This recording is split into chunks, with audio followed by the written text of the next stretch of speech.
As we close out 2024, I just wanted to check in with you as I published the last episode of the year before going into 2025, and to take this opportunity to thank you so much for being a part of the World Language Classroom podcast community throughout the year and over the last 3-4 seasons that we've been going strong with the podcast. And I wanted to share a couple of stats with you. So thanks to your dedication and your listenership, we are again in the top 10% of all podcast downloads. And that is looking at the number of downloads that each individual episode gets in the first week that it's published. So thanks to you and your dedication, we are once again in the top 10% of all podcasts. We stayed consistent throughout the whole year with episodes every Monday, so we did get to 52 episodes this past year. And then looking at the places where the podcast is most listened to, when it comes to cities, the top city of listening for 2024 was Chicago, and that was followed by New York City, and then Philadelphia, Boston, and then number 5 on the list was Sydney, Australia. So we also got to 124 other countries beyond those. So we did have mostly in the United States and Canada and Australia, but also in the United Kingdom. And then our number of minutes, it was 1,200 minutes of recorded audio over those 52 episodes in 124 countries. And we had a total of 65,000 downloads in 2024. And then the top episode was Shifting the Focus from Grammar to Function, which was back in April. So in honor of that being the most popular episode, I'm going to replay it for you right here. So if you didn't get a chance to listen to it, you can hear it for the first time, or if you did listen to it back in April or during some other time, you can listen to it again and hopefully you'll get some more out of it. So thank you so much for making that the most popular episode and for everything you have done throughout the year to support us. Looking forward to more great things in 2025. What have you heard about language functions? Now, personally for me, I see this as the idea of using the target language to communicate or convey a message rather than only being able to describe the grammatical structures, patterns, and vocabulary. Well, in this episode, we're going to take a look at this shift in focus and sometimes mindset from a primary focus on grammatical forms to language functions. And I'm going to give you lots of examples and practical strategies. So let's jump in. Are you a language teacher looking for some reassurance that what you're doing in the classroom is on the right track? Or maybe you're looking for some ways to teach even more effectively. If you're one or the other or somewhere in between, you've landed in the right place. This is the World Language Classroom Podcast with your host, me, Joshua Cabral. You're about to get tips, tools, and resources so that your students continue to rise in proficiency and communicate with confidence. Let's jump in. Vamos, allons-y. Hello, my friends. Bonjour, mes amis. Hola, mis amigos. Welcome to the World Language Classroom Podcast. I am Joshua Cabral. Thank you so much for being here. Thank you for being that incredible educator that you are, for listening to a podcast about language teaching and being introspective and thoughtful about your teaching. Thank you so much for doing that and for being here with me today. So as we step into our classrooms each day, we are always looking for ways to support students in understanding the target language and using it with confidence in hopefully authentic situations. That's certainly not a simple goal, but it's one that we can work toward with the right approach. Over the past decade, many language teachers have really embraced this idea of communicative language teaching. I can speak personally for myself. I've been teaching for 27 years, and the first 15 years or so of my teaching career were not truly based on communicative language teaching. It's only been in the last 10 to 15 years that I've truly come to understand this, even through my graduate work and studying applied linguistics and second language acquisition and learning from so many teachers out there and going to conferences and studying different books and figuring out what this communicative language teaching is.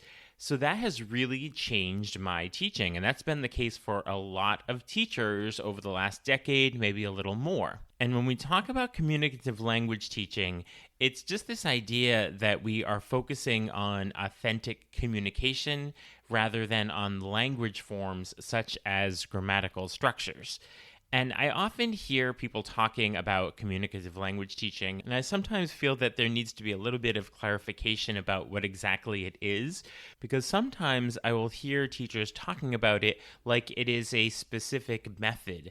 So this is what I do. I do communicative language teaching in my classroom. And yes, that is something that we do, but it's not actually a specific methodology. It is not a single method. So when we are engaging in communicative language teaching, let's remind ourselves that this type of teaching, communicative language teaching, is not a single method, but it's actually a conceptual approach to teaching that's centered on particular principles, goals, and objectives. And when we focus on the principles, then there are many methods and techniques and tasks and activities that can get students to achieve those goals. So it's an approach to teaching, and there's lots of different ways to engage in that approach. It's not just one way. And I think that sometimes we lose sight of that when we say, oh, well, I'm a communicative teacher, so therefore I have to do this. And then another teacher will say, well, I don't do that. I actually do this in my classroom. And both ways are getting students to where they need to be at the end. You're achieving your objectives of communication in your classroom. So not one being better than the other. It's not any one particular method. There are different ways to achieve that goal. And I always come back to what I once heard Florencia Henshaw say, where she said, let's focus on principles over labels. And that's what it comes down to. And when we're talking about communicative language teaching, it is about the principles of it and not the labels. There are lots of different ways to get there. And when we look at this idea of this approach of communicative language teaching, there are three essential concepts of communicative language teaching that set it apart from more traditional approaches, or legacy approaches, as I like to call them. So if you are achieving these goals in your classroom, then keep on doing it, and you are a communicative language teacher, regardless of the method that you might be calling it. But these three concepts of communicative language teaching are, number one, the focus is on communicating and doing something with the language, as opposed to practicing isolated language structures out of context. That's the first tenet. The second concept or tenet is that communicative language teaching is student-centered as opposed to teacher-centered, where students create with language rather than having the language explained to them. And the third concept of communicative language teaching is that it is focused on understanding the message being conveyed by students despite inaccuracy in language form. Now, this is a change from focusing on 100% accurate use of language structures and only secondarily tending to the message and communication. So this is essentially what we mean by language functions. So the focus is on communicating, it's student-centered, and it's understanding the message being conveyed by students despite inaccuracy in language forms. That is communicative language teaching, and that's what we mean when we say functions over this focus on grammar. Now, I want to make sure, and to be clear, a certain level of accuracy of language is needed to convey a message that is comprehensible. So this idea of communicative language teaching and looking at functions doesn't just mean any language that comes out and only sympathetic listeners will ever understand what they're saying, and so anything goes and structure is not important or anything. That is not at all what I'm saying here. So again, to be clear, a certain level of accuracy of language is needed to convey a message that is comprehensible. So this move towards increased accuracy will come with ongoing communication and hearing, listening to, and reading the structures in communicative context when they're embedded in context. That's what's going to help them to become more acquired. So this is not about not focusing on the forms of the language, but it's about doing it in a way that fosters communication, where the goal in the end is communication. So even if you are doing grammar lessons and you're talking about verb forms, that you don't just leave it there, that you do move it toward the idea of using it to communicate. What is the function of that? Yes, that's the forms of the verb, but then what do you do with it? That's what we mean by the function of it. And I completely understand that some of us are in language departments where there's a curriculum where we do have to teach some particular grammar points. That's part of the curriculum, and we can't escape that because, as John Bracey always says, just don't get fired.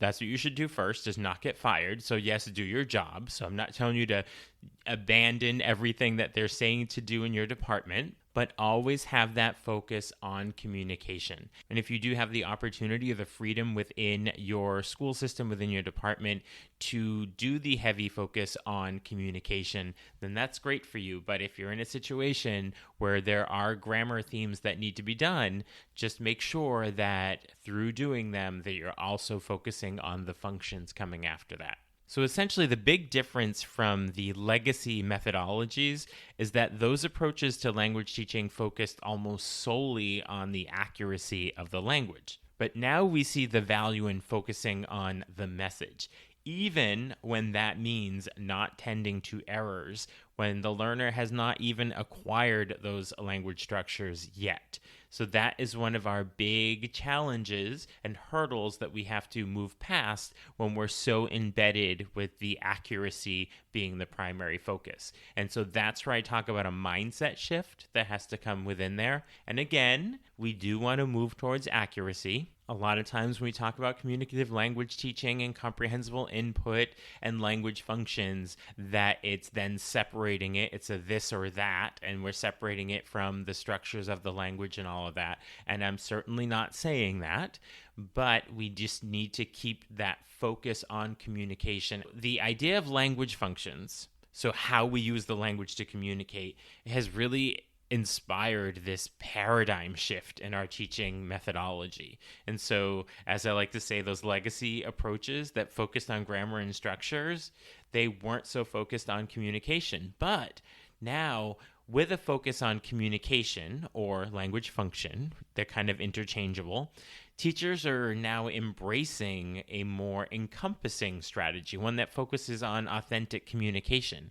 And it can be a both and when it comes to the grammar if it's in your curriculum. So this is a shift that fundamentally transforms the way we view language teaching, and it's placing authentic communication and language functions at the forefront as the ultimate goal and objective of what we want students to be doing with language.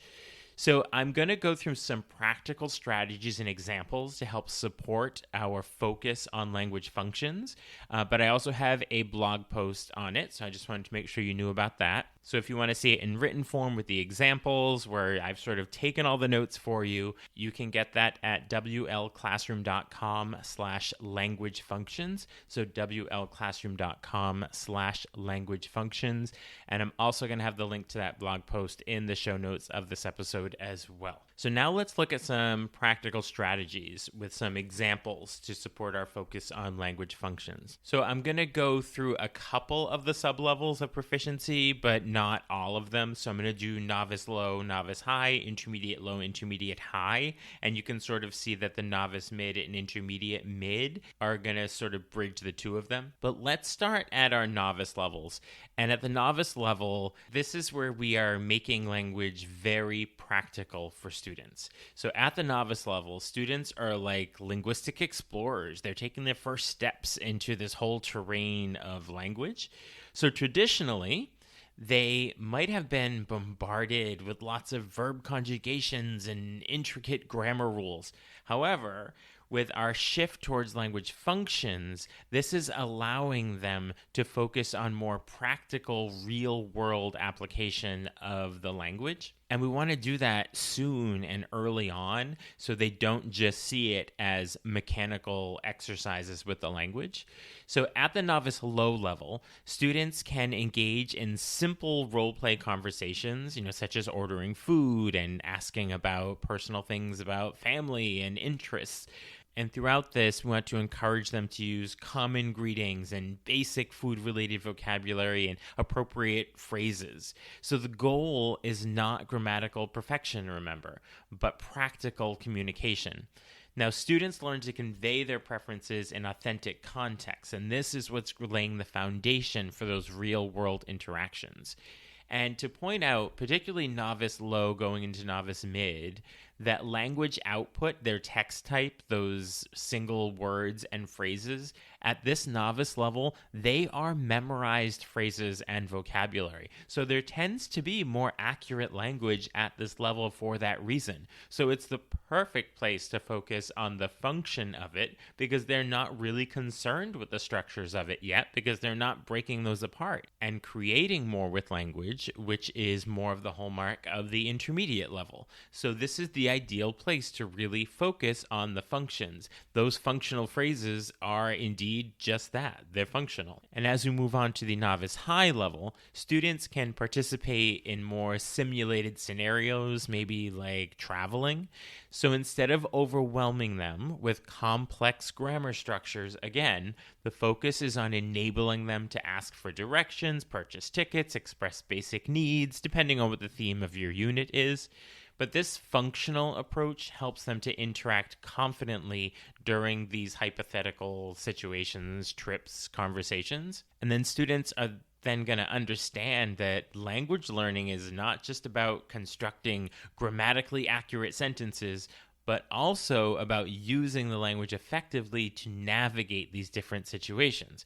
Now, again, even though the focus isn't on the grammatically accurate sentences, they do have to have a certain level of accuracy to be understood. So again, I'm not erasing the accuracy from the functions. But even at this novice high level, we're going to have that same text type output of those single words and phrases, more chunked phrases now at the novice high level, but they're going to be memorized phrases that students are swapping out. And so again, they're going to tend to have really accurate language at this level, so it's the ideal place to focus on the functions. Now, as we move to the intermediate levels, we're no longer those explorers with language, they're seeing it for the first time, but now we're really expanding their communication. So as students progress to the intermediate levels, they're capable of more substantial interactions and also creating language on their own, where they're not relying on those memorized phrases as they did at the novice level. Now, the more legacy approaches might have kept them confined to really rigid sentence structures and limited vocabulary.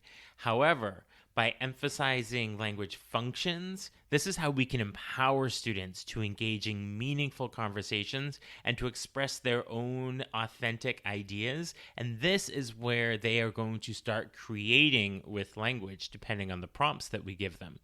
Now, as they move into the intermediate level, be prepared for inaccuracies as students take risks with creating language. You're going to hear inaccuracies that you didn't hear them say at the novice level because those are memorized phrases where they didn't have to worry about the verb forms or the noun genders or the adjective forms or the measure words or anything like that because it was always embedded in a memorized phrase. But as students start to create on their own, they're not relying on the memorized phrases anymore, and you're going to hear inaccuracies as they take risks and create. And I will just ask you to please applaud and appreciate the leveling up that's happening there. Yes, we want to move toward polishing that up and making it more accurate. But as students are starting to take risks with language, it gets dirty. It gets dirty in the mud. That's what I always tell my students when we get up to the intermediate level, where they start playing in the mud, where they weren't playing in the mud in the novice level. But now it's going to get dirty, and we just have to embrace that. And moving away from that completely accurate language that's always memorized. So applaud when it's happening, but still focus on the functions. So at the very intermediate low level is where we're going to hear a lot of that. But students might explore the function of maybe persuasion or giving opinions. They're using expressions like I think that or in my opinion, but they're articulating their viewpoints. And this is what's going to help them or encourage them to create with language. And they discover that language is a tool for expressing their thoughts and their beliefs more effectively. So particularly at the intermediate low level, it is still useful to have like sentence stems and chat mats that they can use to be supported at this level so that they are not completely creating all the sentences on their own, but they have a sentence stem that they can then add on to. So that might be helpful at that intermediate low level. And those sentence stems and chat mats are going to be what helps to keep the focus on the function and using the language rather than on the grammatical details and specific vocabulary. And then if we look at intermediate high, now students can narrate and describe. So rather than being confined to those formulaic sentences and those sentence starters, they can recount personal experiences, they can share anecdotes, and they can describe, memorable events, and they can use lots of different verb tenses and adjectives and all of that.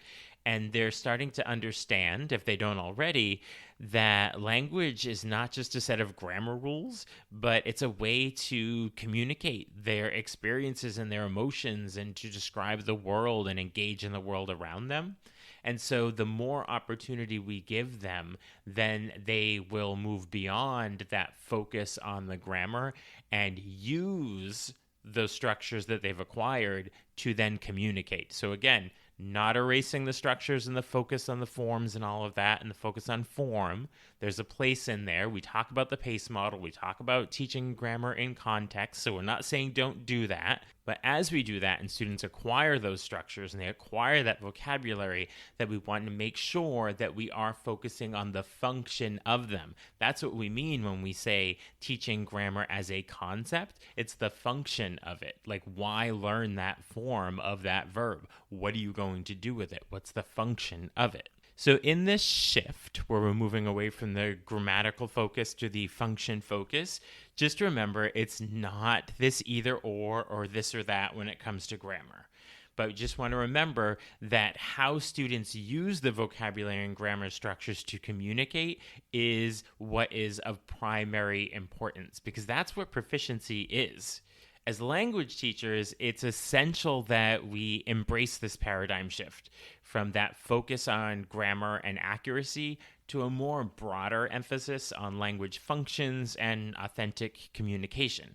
Now, this shift is going to hopefully ensure that language learning is not just this theoretical, mechanical exercise for students, but it's one that's going to truly build their proficiency and, more importantly, their communicative competence. And not just communicative competence, but also their cultural competence. So hopefully you're already going down this road of this shift in mindset, moving away from the grammar focus to the function focus. And again, it's not a this or that or either or, but when we're doing the grammar, to make sure that you focus on the function of it as well, because we're all in different places in our departments and what expectations are and the curriculum we're working with, and I totally get that. But to the extent that you are able within your teaching, focus on language functions and authentic communication within your communicative classroom. Be sure to check out the show notes where you will see the link to my blog post on language functions, where I've taken all the notes for you. So if you want to have that going forward or share it with somebody else. So the link is there, but also it's wlclassroom.com/language functions. And also in the show notes, you can sign up for Talking Points, which is my weekly email newsletter with tips and resources for language teaching. And there's also the links to get in touch with me if you'd like to work together. And we can do that either in person in your school, or we could even do it remotely. So hopefully you are embracing the shift and you are ready to focus on functions. Thank you so much. I will talk to you soon. Bye for now.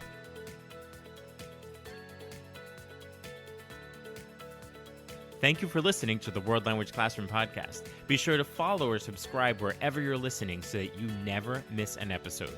Let's keep the conversation going on social media. Connect with me on X, aka Twitter, Facebook, and Instagram at WL Classroom. And for even more valuable resources, visit my website, WLClassroom.com, where you'll find over 300 blog posts about language teaching. So stay inspired, keep growing, and continue making a difference in your language classroom.